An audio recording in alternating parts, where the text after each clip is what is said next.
New outpost, shocking task. A night with the alien queen. Arrival at the frontier.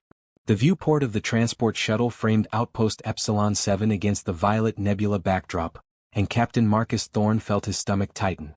3 months of travel through quantum gates had brought him to humanity's newest frontier, a gleaming station where Chrome met the unknown. Captain Thorne, welcome to the edge of everything we know. Commander Desta Okoro's voice carried both pride and warning as she met him at the airlock. Her dark eyes assessed him with the precision of someone who'd seen too many diplomats crack under pressure. I hope your journey was smooth. Smooth enough, Marcus replied, adjusting his formal uniform jacket. Though the briefings were frustratingly vague about my actual assignment here. Desta's expression shifted, something between sympathy and apology crossing her features. That's because some things can't be fully explained until you're here. Walk with me. They moved through corridors where human technology blended with Andari architecture, sweeping curves that seemed to breathe, materials that shifted color with the station's rhythm. Other personnel nodded respectfully, but Marcus caught their sideways glances. They knew something he didn't. The Andari Empire controls 47 star systems, Desta began. They've remained neutral in the sector wars, which makes them crucial to our survival.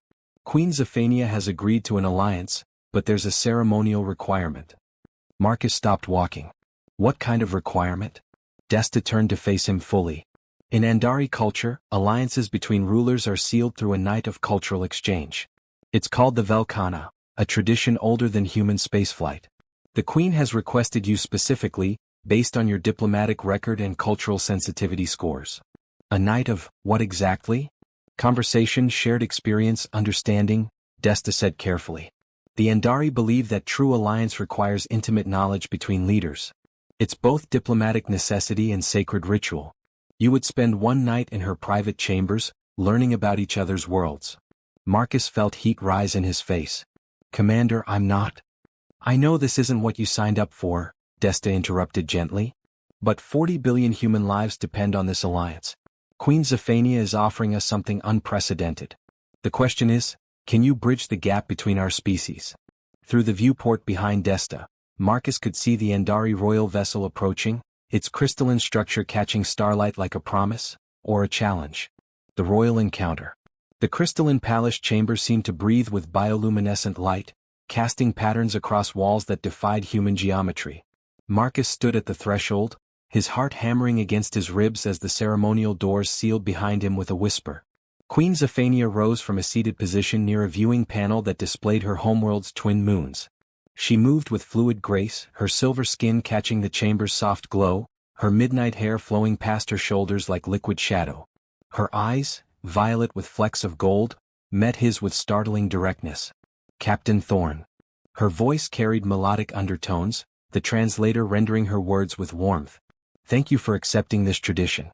I know it must seem strange to your people. Your Majesty. Marcus bowed, grateful his diplomatic training kept his voice steady. The honor is mine, though I confess some nervousness. A smile touched her lips, the first human-like expression he'd seen. Then we share common ground already. I too am nervous.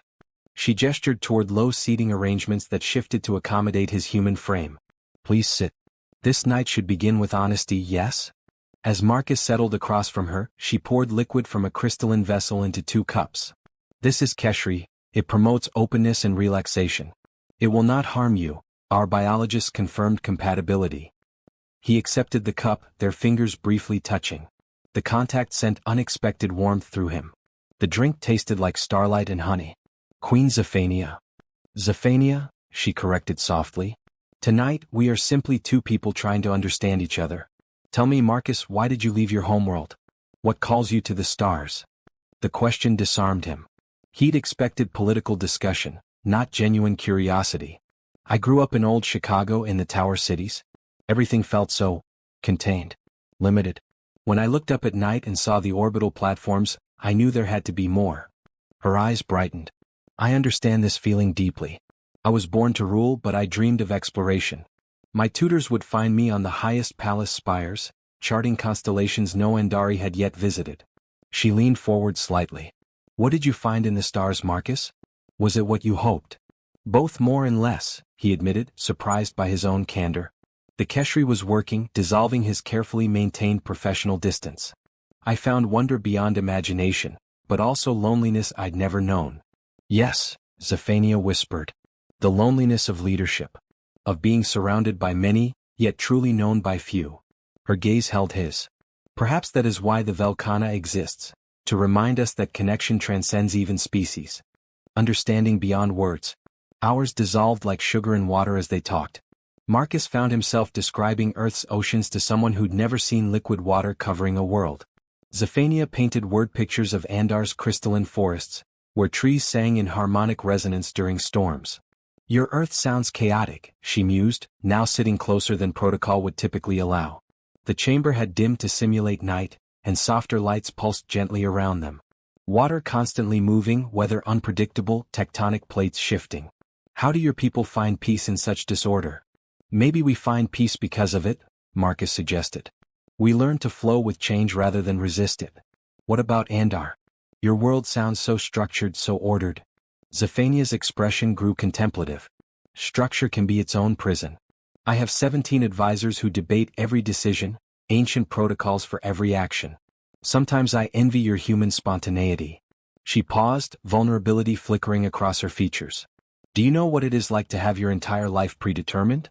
Every word measured, every relationship calculated for political advantage. Marcus reached out instinctively, his hand covering hers. I can't imagine. But I see the strength it took to suggest this alliance, to reach beyond what your advisors probably recommended.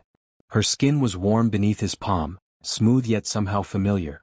She looked at their joined hands with wonder. You touch so easily. Andari rarely make physical contact outside family bonds. Should I? He started to pull back, but her other hand covered his, holding him there. No. I find I like it. Her violet eyes searched his face. Is this what humans do? Connect through touch. Sometimes, Marcus said softly. Touch can say what words can't. They sat in comfortable silence, hands entwined. Then Zephania spoke, her voice barely above a whisper. I have led my people for 12 cycles. I have negotiated treaties, prevented wars, guided my empire through crises. But I have never. She faltered. I have never felt what I feel now. This warmth. This wanting to know everything about another person. Marcus's breath caught.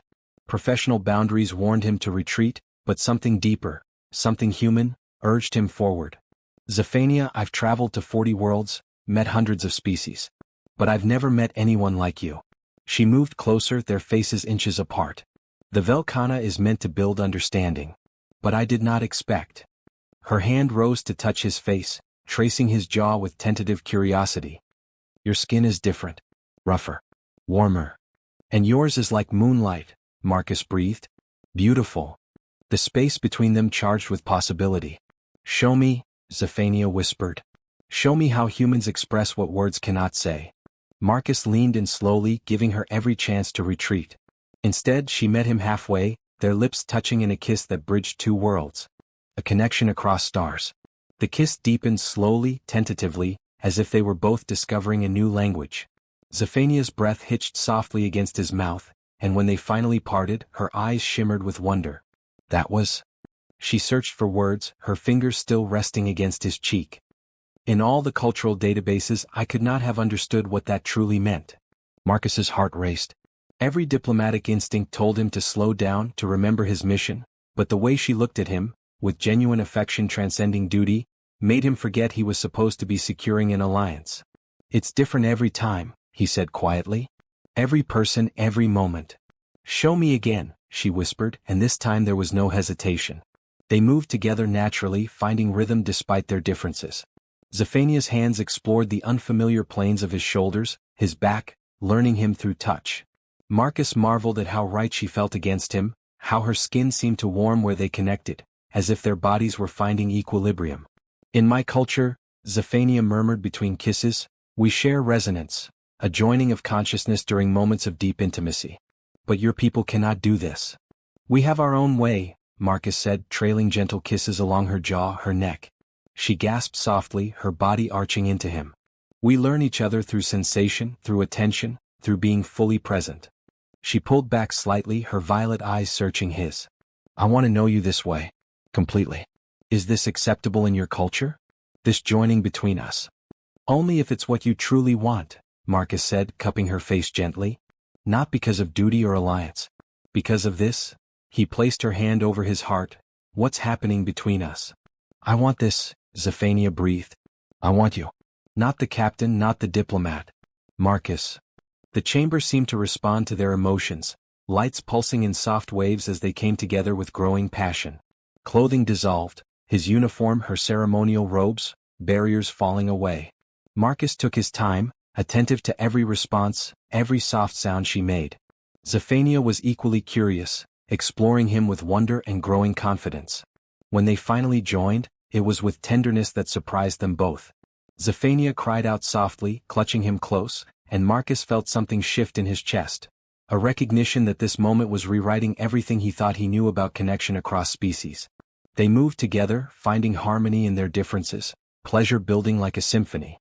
Zephania whispered his name in her own language, the syllables musical and reverent. Marcus responded with equal devotion, showing her with his body what his heart was beginning to realize. This was no longer about duty.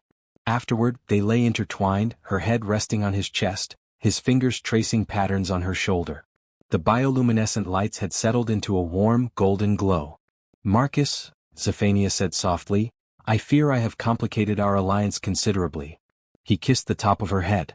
How so? Because now I do not wish for this night to end. Dawn and decisions.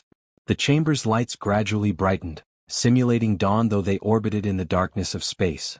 Marcus held Zephania closer, both of them unwilling to acknowledge what morning meant. In 3 hours I must address the Council of Elders, Zephania said quietly, her fingers tracing circles on his chest. They will ask if the Velkhana was successful, if understanding was achieved. And what will you tell them? Marcus asked. She lifted her head to meet his gaze.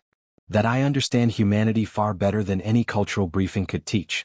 That I found commonality where I expected alienness. That the alliance is secured. She paused, emotion flickering across her features.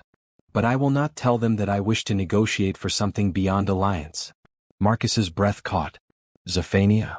I know the complications, she continued, sitting up and pulling the silken sheet around herself. You have your duties. I have mine. Our peoples have expectations, protocols, boundaries we cannot easily cross. Her voice wavered slightly. But I also know that what happened between us was real. Not ceremony. Not obligation. Real. Marcus sat up beside her, taking her hand. Then we make it real in a way that honors both our responsibilities. The Velkhana tradition, how often does it occur? Understanding dawned in her eyes. Alliances require maintenance. Periodic renewal to ensure continued harmony between peoples. Exactly. Marcus brought her hand to his lips. We secured the initial alliance. But building lasting peace between our civilizations will require ongoing cultural exchange. Regular diplomatic consultations. He smiled. Perhaps quarterly visits? A genuine laugh escaped Zephania, bright and unguarded. You would use diplomacy as courtship? I would use every tool available to see you again, Marcus said seriously. Because last night I didn't just learn about the Andari Empire. I fell for its queen. Zephania's eyes glistened. My advisors will be suspicious. They will question the frequency of meetings. Let them question.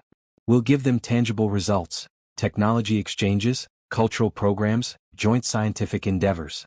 We'll build the bridge between our peoples so strong that our personal connection becomes just one thread in a larger tapestry. She kissed him then, soft and lingering. You think like a diplomat and dream like a romantic. A dangerous combination, Marcus Thorne. Only dangerous if you don't feel the same. I do, she whispered against his lips. More than wisdom allows, but precisely as my heart demands. They spent the remaining time planning, not just political strategy but stolen moments they could build into official schedules. When the ceremonial chimes finally sounded, signaling the Velkhana's formal conclusion, they dressed slowly, savoring each remaining second. At the threshold, Zephania touched his face one final time. Go secure this alliance with your commanders, Captain.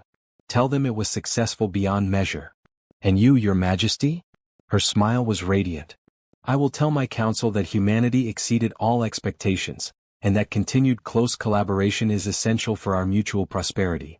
She leaned in, whispering, I will also tell them to prepare the royal vessel for quarterly diplomatic missions to human space.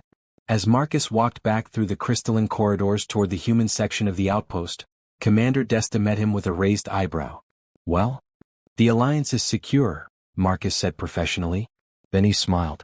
"And I believe this is the beginning of a very long and detailed cultural exchange program." Desta studied him for a moment, then shook her head with a knowing grin. "Only you could turn a diplomatic crisis into a romance that spans species, Captain." Through the viewport, Marcus watched the Andari royal vessel prepare for departure, knowing that in 3 months, it would return. And he would be here, ready to continue building not just an alliance between empires, but something far more precious. A connection that proved love could bridge even the vast darkness between stars. The outpost communication array chimed with an incoming message marked for his eyes only.